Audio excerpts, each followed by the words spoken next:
ಆದರೆ ಇತರೆ ಸಾರಿಗೆ ಮಾರ್ಗಗಳಿಗೆ ಕಂಪೇರ್ ಮಾಡಿದರೆ ಇದು ತುಂಬ ಇದರ ಒಂದು ನಿರ್ವಹಣೆ ಮಾಡ್ತಕ್ಕಂಥದ್ದು, ಇದರ ಒಂದು ಮೇಂಟೆನೆನ್ಸು ತುಂಬ ಕಡಿಮೆ ಪ್ರಮಾಣದಲ್ಲಿದೆ ಮತ್ತು ತುಂಬ ಅಗತ್ಯವಾಗಿದೆ. So ships are cheaper than other means of transport.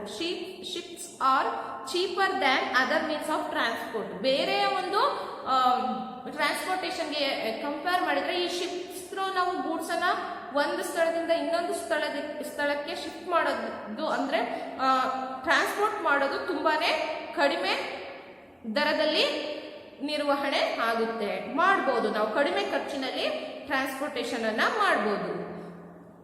They are useful in carrying heavy goods from one country to another country. They are useful in carrying heavy goods from one country to another country. ಅಂದ್ರೆ ಒಂದು ಸ್ಥಳದಿಂದ ಇನ್ನೊಂದು ಸ್ಥಳಕ್ಕೆ ನಾವು goods ಅನ್ನ shift ಮಾಡೋದಕ್ಕೆ ಇದು ಒಂದು ಯೂಸ್ಫುಲ್ ವೇ, ತುಂಬಾ ಉಪಯುಕ್ತವಾದಂತ ಒಂದು ಮಾರ್ಗ. So today there are many kinds of ships. They mostly run on diesel engines. So in this today's situation, so many different kinds of ships is there and they mostly run on diesel engines. So ಆ ಒಂದು ships ಈ diesel ನ ಮೂಲಕ ಏನಾಗುತ್ತೆ, run ಆಗುತ್ತೆ, engines ಗಳೆಲ್ಲ ಓಡುತ್ತೆ. So heavy goods like mineral ores and food grains are transported by cargo ships. ಅಂದ್ರೆ ಈ ಕಾರ್ಗೋ ಶಿಪ್ ಅಂತ ಅಂದ್ರೆ ಇದು ದೊಡ್ಡ ದೊಡ್ಡ ಸರಕುಗಳ ಸಾಗಾಣಿಕೆ ಮಾಡ್ತಕ್ಕಂಥದ್ದು ಈ ಒಂದು ಕಾರ್ಗೋ ಶಿಪ್ಸ್ ಅಲ್ಲಿ. ಸೊ ಈ ಮಿನರಲ್ ಹೋರ್ ಅಂದ್ರೆ ಈಗ ಹದಿರುಗಳು ಇರ್ಬೋದು, ದೊಡ್ಡ ಪ್ರಮಾಣದಲ್ಲಿ ಅಂದ್ರೆ ಲಾಟ್ ಗಟ್ಲೆನೆ ತುಂಬಾನೇ ಹಡಗುಗಳಲ್ಲಿ ಬರ್ತಕ್ಕಂಥದ್ದು ಎಷ್ಟು ಲಾರ್ಜ್ ಕ್ವಾಂಟಿಟಿ ಆಫ್ ಗೂಡ್ಸ್ ನ ನಾವು ಶಿಪ್ಮೆಂಟ್ ಮಾಡ್ಬೋದು. ಸೊ ಐರನ್ ಹೋರ್ ಈ ತರ ಡಿಫ್ರೆಂಟ್ ಆಗಿರ್ತಕ್ಕಂಥ ಮಿನರಲ್ ಸೋರ್ಸ್ ಅನ್ನ ಶಿಫ್ಟ್ ಮಾಡ್ತಕ್ಕಂಥದ್ದು ಇರ್ಬೋದು. ಲಾರ್ಜ್ ಕ್ವಾಂಟಿಟಿ ಆಫ್ ಗ್ರೈನ್ಸ್ ಅನ್ನ, ಫುಡ್ ಐಟಮ್ಸ್ ಅನ್ನ ನಾವು ಬೇರೆ ಕಂಟ್ರಿಗೆ ಟ್ರಾನ್ಸ್ಪೋರ್ಟ್ ಮಾಡೋದು ಏನಿದೆನೋ ಸೊ ಅದು ಈ ಒಂದು ಕಾರ್ಗೋ ಶಿಪ್ಸ್ ಇಂದ ನಡೆಯುತ್ತೆ. ಕಾರ್ಗೋ ಶಿಪ್ಸ್ ಅಂದ್ರೆ it's reserve for the shipment of the goods. So goods ಅನ್ನ ಅಂದ್ರೆ ದೊಡ್ಡ ಪ್ರಮಾಣದ ಗೂಡ್ಸ್ ಅನ್ನ, ಈಗ ಮಿನರಲ್ ಹೋರ್ ಇರ್ಬೋದು, ಫುಡ್ ಗ್ರೈನ್ಸ್ ಇರ್ಬೋದು, ಈ ತರದ ಒಂದು ಉಪಯುಕ್ತ ವಸ್ತುಗಳನ್ನ ಒಂದು ಸ್ಥಳದಿಂದ ಇನ್ನೊಂದು ಸ್ಥಳಕ್ಕೆ ಶಿಫ್ಟ್ ಮಾಡ್ತಾರಲ್ವಾ. ಸೊ ಇದನ್ನ ಶಿಫ್ಟ್ ಮಾಡೋದು ಈ ಕಾರ್ಗೋ ಶಿಪ್ಸ್ ಥ್ರೋ, ಗೊತ್ತಾಯ್ತಲ್ವಾ. ಕಾರ್ಗೋ ಶಿಪ್ಸ್ ಅಂದ್ರೆ it's reserve for the shipment of the goods only, ಗೊತ್ತಾಯ್ತಲ್ವಾ. So next, a single ship can carry has much cargo has hundreds of trucks. So a single ship can carry as much cargo as hundreds of trucks. ನೋಡಿ ಈ ಒಂದು single ship ಏನಿದೆನೋ so ಈ 100 trucks ದೊಡ್ಡ ಈ 100 ಲಾರಿಗಳಲ್ಲಿ ಏರುವಂತ goods ಅನ್ನ ನಾವು ಈ ಒಂದು ಶಿಪ್ ಅಲ್ಲಿ ನಾವು ಟ್ರಾನ್ಸ್ಪೋರ್ಟ್ ಮಾಡಬಹುದು ಮಕ್ಕಳ. So petroleum is carried by ships called oil tankers. ನೋಡಿ ಈ ಒಂದು ಪೆಟ್ರೋಲ್ಸ್ ನಾವು ಈ ಕುವೈತ್ ರಾಷ್ಟ್ರಗಳಿಂದ ಅಂದ್ರೆ ಈಗ ನಾವು ಲಾಸ್ಟ್ ಎಲ್ಲ ನೋಡಿದ್ವಿ, ಈಗ ಅರೇಬಿಯನ್ ಡೆಸರ್ಟ್ ರೀಜನ್ ಅಂತ ಹೇಳಿ ನೋಡಿದ್ವಲ್ವಾ. ಸೊ ಡೆಸರ್ಟ್ ರೀಜನ್ ಅಲ್ಲಿ ನಾವು ಸ್ಟಡಿ ಮಾಡ್ಬೇಕಾದ್ರೆ ನೋಡಿದ್ವಿ, ಅರ್ಥನೂ ಮಾಡ್ಕೊಂಡಿದ್ವಿ ಅಲ್ವಾ, ಏನನ್ನ.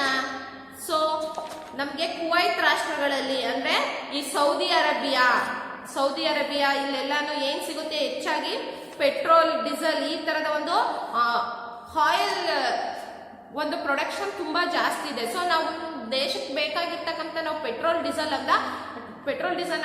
ನಾವೆಲ್ಲ ಆ ರಾಷ್ಟ್ರಗಳಿಂದ ಏನ್ ಮಾಡ್ಕೊಂತೀವಿ, ಇಂಪೋರ್ಟ್ ಮಾಡ್ಕೊಂತೀವಿ, ಅಂದ್ರೆ ಆಮದು ಮಾಡ್ಕೊಳ್ತೀವಿ. ಸೊ ಆದ್ರಿಂದ ಅದನ್ನ ಯಾವ್ದತ್ರ ನಾವು ಇಂಪೋರ್ಟ್ ಮಾಡ್ಕೊಳ್ಳೋದು. ಸೊ ಈ ಶಿಪ್ ಥ್ರೋ ಏನ್ ಮಾಡ್ತೀವಿ, ಒಂದು ಟ್ರಾನ್ಸ್ಪೋರ್ಟೇಷನ್ ಅನ್ನ ಮಾಡ್ಕೊಳ್ತೀವಿ. ಸೊ ಈ ಒಂದು ಯಾಕೆಂದ್ರೆ ಈ ಸೌದಿ ಅರೇಬಿಯಾ ಇದೆಲ್ಲ ಅಲ್ಲಿದ್ದ ನಮ್ಗೆ ಒಂದು ಪೆಟ್ರೋಲ್ ಡೀಸೆಲ್ ಇಲ್ಲಿಗೆ ಬರ್ಬೇಕು ಅಂದ್ರೆ ಸಮುದ್ರದ ಮೂಲಕನೇ ಬರೋದು. So ಗೊತ್ತಾಯ್ತಲ್ವಾ.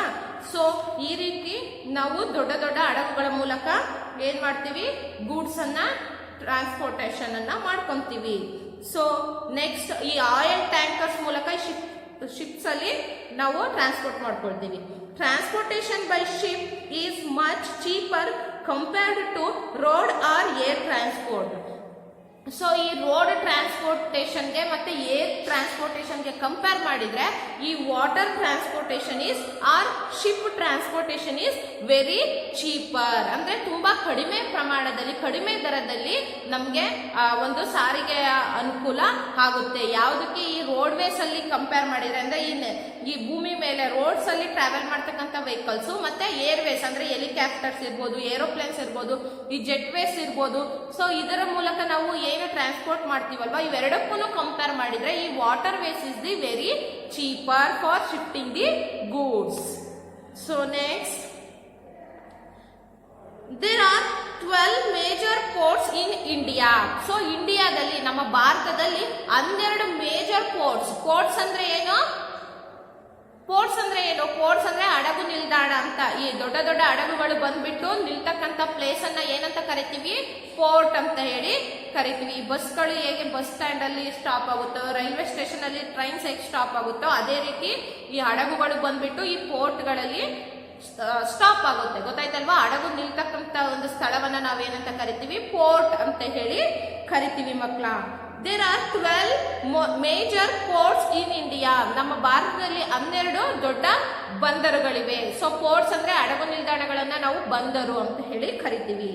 So Mumbai, Chennai, Kochi, Kolkata, Visakhapatnam and Kandla are some of them. Okay, ಇನ್ನು ಕೆಲವು. ಸೊ ಈ Mumbai, this is the one of the major port. Chennai also major port and important port. Kochi, Kolkata, Visakhapatnam and Kandla. These are the major ports. Okay. So the major ports in India are major ports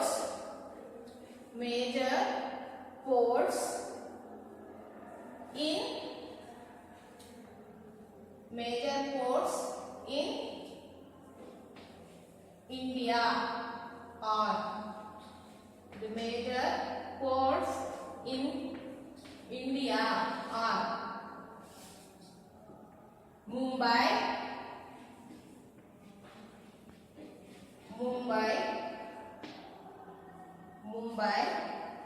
Chennai,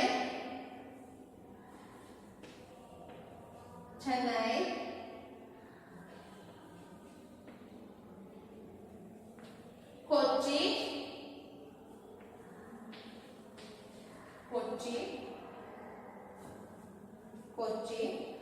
Kolkata,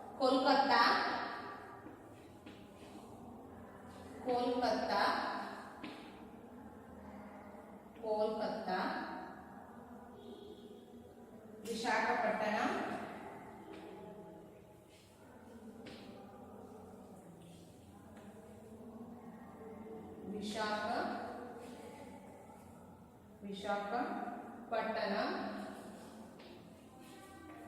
Visakhapatnam and Kandla.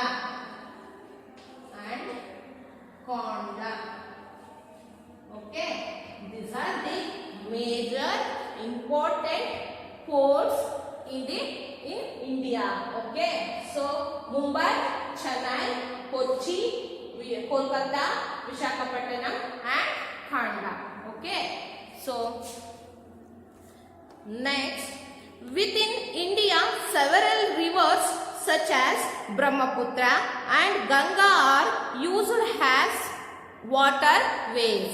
So ನಮ್ಮ ಇಂಡಿಯಾದಲ್ಲಿ ತುಂಬಾ major reverse ಇದೆ, ಅಂದ್ರೆ ತುಂಬಾ ಪ್ರಾಮುಖ್ಯವಾಗಿರ್ತಕ್ಕಂಥ ಪ್ರಮುಖ ನದಿಗಳು ಇವೆ. So the river Brahmaputra and Ganga are used as water ways ಅಲ್ವಾ.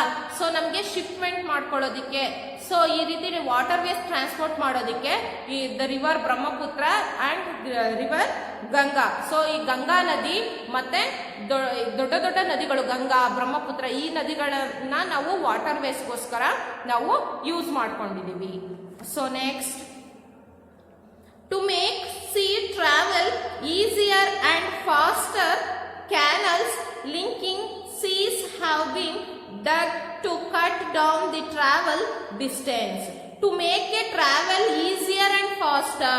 ತುಂಬಾ ಈಸಿಯಾಗಿ ತುಂಬಾ ವೇಗವಾಗಿ ಟ್ರಾನ್ಸ್ಪೋರ್ಟೇಷನ್ ಮಾಡೋದಿಕ್ಕೆ ಇದು ನಮಗೆ ಅನುಕೂಲ ಆಗುತ್ತೆ.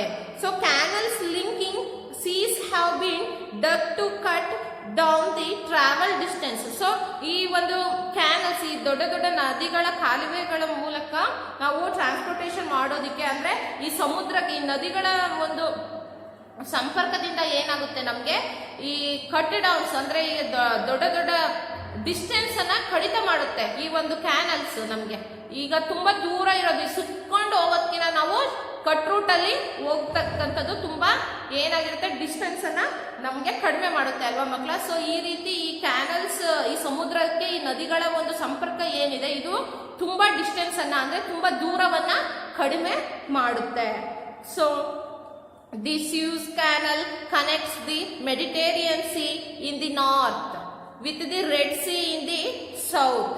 So ಈ ಒಂದು ದಿ ಸ್ಯೂಸ್ ಕ್ಯಾನಲ್, ಈ ಸ್ಯೂಸ್ ಅಂತ ಈ ಕ್ಯಾನಲ್ ಏನಿದೆ, ಈ ಒಂದು ಕಾಲುವೆ ಏನಿದೆ, ಸೊ ಈ ಒಂದು canal connects the Mediterranean C in the north, ಉತ್ತರದಲ್ಲಿ ಇರ್ತಕ್ಕಂಥ ಮೆಡಿಟೇರಿಯನ್ ಸಿಗೆ ಏನ್ ಮಾಡುತ್ತೆ ಕನೆಕ್ಟ್ ಮಾಡುತ್ತೆ.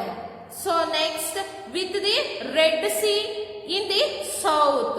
ಸೊ ಅದೇ ರೀತಿ ಸೌತ್ ಅಲ್ಲಿ ದಕ್ಷಿಣದಲ್ಲಿ ರೆಡ್ ಸಿ ಕೆಂಪು ಸಮುದ್ರಕ್ಕೆ ಕನೆಕ್ಟ್ ಮಾಡುತ್ತೆ, ಉತ್ತರದಲ್ಲಿ ಮೆಡಿಟೇರಿಯನ್ ಸಿಗೆ ಕನೆಕ್ಟ್ ಮಾಡುತ್ತೆ. ಯಾವುದು ಈ Suez canal. Okay, Suez canal,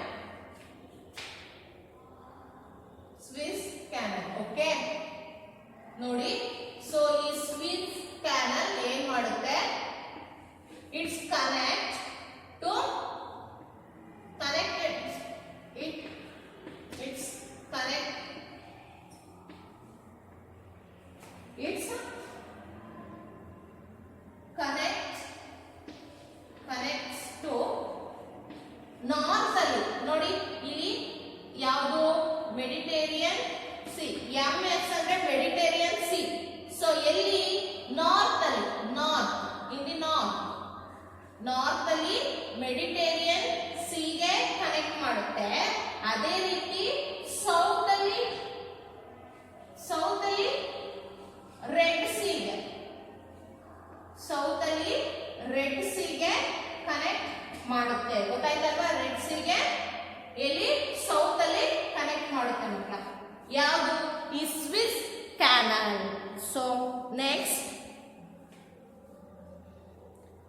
it is about 170 kilometer long and 150 meter wide. ನೋಡಿ, ಈ ಒಂದು ಕ್ಯಾನಲ್ ಏನಿದೆ ಅಲ್ವಾ, ಸೊ ಈ ಒಂದು ಇದರ ಒಂದು ಅಳತೆ ಏನಿದೆ ಅಂದ್ರೆ 170 ಕಿಲೋಮೀಟರ್ ಉದ್ದ, ಅದೇ ರೀತಿ 150 ಮೀಟರ್ ಅಗಲ ಇದೆ. So it reduced the time of travel between India and England to about 15 days. ನೋಡಿ, it reduce the time of travel. ಈ ಒಂದು ಕಟ್ ರೂಟ್ ಏನಿದೆ ಅಲ್ವಾ, ಈ ರೀತಿ ಈ ಒಂದು ಕ್ಯಾನಲ್ ಈ ಮೆಡಿಟೇರಿಯನ್ ಸಿಗೆ ಮತ್ತೆ ರೆಡ್ ಸಿಗೆ ಕನೆಕ್ಟ್ ಆಯ್ತಲ್ವಾ. ಸೊ ಈ ರೀತಿ ಕನೆಕ್ಟ್ ಮಾಡೋದ್ರಿಂದ ಏನಾಗುತ್ತೆ, ಡಿಸ್ಟೆನ್ಸ್ ದೂರ ಕಡಿಮೆ ಆಗುತ್ತೆ. ಸೊ ಈ ಒಂದು ಕ್ಯಾನಲ್ ಇಂದ ಎಷ್ಟು 170 ಕಿಲೋಮೀಟರ್ ಉದ್ದ ರೆಡ್ಯೂಸ್ ಆಗುತ್ತೆ, ಅದೇ ರೀತಿ 150 ಮೀಟರ್ ಅಗಲ ಕೂಡ ಡಿಸ್ಟೆನ್ಸ್ ಕಡಿಮೆ ಮಾಡುತ್ತೆ ಈ ಕ್ಯಾನಲ್ ಈ ರೀತಿ ಕನೆಕ್ಟ್ ಮಾಡೋದ್ರಿಂದ. So next, it reduce the time of travel. So ಇದು ಹೆಚ್ಚು ಸಮಯವನ್ನ ಕಡಿಮೆ ಮಾಡುತ್ತೆ. ಹೆಚ್ಚು ಈಗ ಒಂದು ಮಂತ್, 1.5 month, 2 month ಆಗ್ತಕ್ಕಂಥದ್ದು ಜಸ್ಟ್ 15 days 20 days ಒಳಗೇನೆ ಮುಗಿಯೋ ರೀತಿ ಕಡಿಮೆ ಟ್ರಾವೆಲ್ ಮಾಡೋ ರೀತಿ ಅಂದ್ರೆ ರೀಚ್ ಆಗೋ ರೀತಿ ಡಿಸ್ಟೆನ್ಸ್ ಅನ್ನ ಕಡಿಮೆ ಮಾಡುತ್ತೆ ಮಕ್ಕಳ. ಸೊ ಅದೇ ರೀತಿ it reduce the time and travel between India and England to about 15 days. ನೋಡಿ, ಈ ಒಂದು ಭಾರತದಿಂದ ಇಂಗ್ಲೆಂಡ್ಗೆ ನಾವೇನು ಈ ಶಿಪ್ಮೆಂಟ್ ಥ್ರೋ ಅಂದ್ರೆ ಈ ವಾಟರ್ ವೇಸ್ ಥ್ರೋ ಟ್ರಾನ್ಸ್ಪೋರ್ಟ್ ಮಾಡ್ತೀವಲ್ವಾ, so it about just 15 days ಅಲ್ಲಿ ರೀಚ್ ಆಗೋ ರೀತಿ ನಾವು ಟ್ರಾವೆಲ್ ಅನ್ನ ಮಾಡ್ಬೋದು. ಯಾಕೆಂದ್ರೆ ನಮ್ಗೆ ಶಾರ್ಟ್ ಕಟ್ ರೂಟ್ಸ್ ಈ ಒಂದು ವಾಟರ್ ವೇಸ್ ಅಲ್ಲಿ ಈ ತರದ ಕ್ಯಾನಲ್ಸ್ ಕನೆಕ್ಟಿವಿಟಿಯಿಂದ ತುಂಬಾನೇ ಈಸಿ ಆಗುತ್ತೆ. So the Panama canal connects the Atlantic Ocean in the east with the Pacific Ocean in the west. The Panama Canal connects the Atlantic Ocean. ಈ Panama Canals ಏನ್ ಮಾಡುತ್ತೆ ಅಟ್ಲಾಂಟಿಕ್ ಓಷನ್ ಅನ್ನ connect ಮಾಡುತ್ತೆ. ಎಲ್ಲಿ? East ಅಲ್ಲಿ Atlantic ocean, ಅದೇ ರೀತಿ Pacific ocean in the west, ಪಶ್ಚಿಮದಲ್ಲಿ ಪೆಸಿಫಿಕ್ ಓಷನ್. ಸೊ ನೋಡಿ ಮಕ್ಕಳ, ಇಲ್ಲಿ ಏನಾಯ್ತು, ನಾರ್ತ್ ಮತ್ತೆ ಸೌತ್ ಅಲ್ಲಿ ಈ ಒಂದು ಸ್ವಿಸ್ ಕ್ಯಾನಲ್ ಕನೆಕ್ಟ್ ಮಾಡಿದ್ದು, ಅದೇ ರೀತಿ ಈ ಒಂದು ಈಸ್ಟ್ ಅಲ್ಲಿ ಮತ್ತೆ ವೆಸ್ಟ್ ಅಲ್ಲಿ, ಈಸ್ಟ್ ಅಂಡ್ ವೆಸ್ಟ್ ಅಲ್ಲಿ ಯಾವ ಒಂದು canal? Panama canal. Okay, Panama canal. So it's connect in the east. Panama Canal connects in the east which sea? So Atlantic Ocean. Atlantic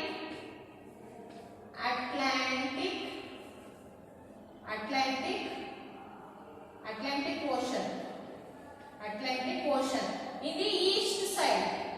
So ಅದೇ ರೀತಿ ವೆಸ್ಟ್ ಅಲ್ಲಿ Pacific Ocean. Pacific Ocean.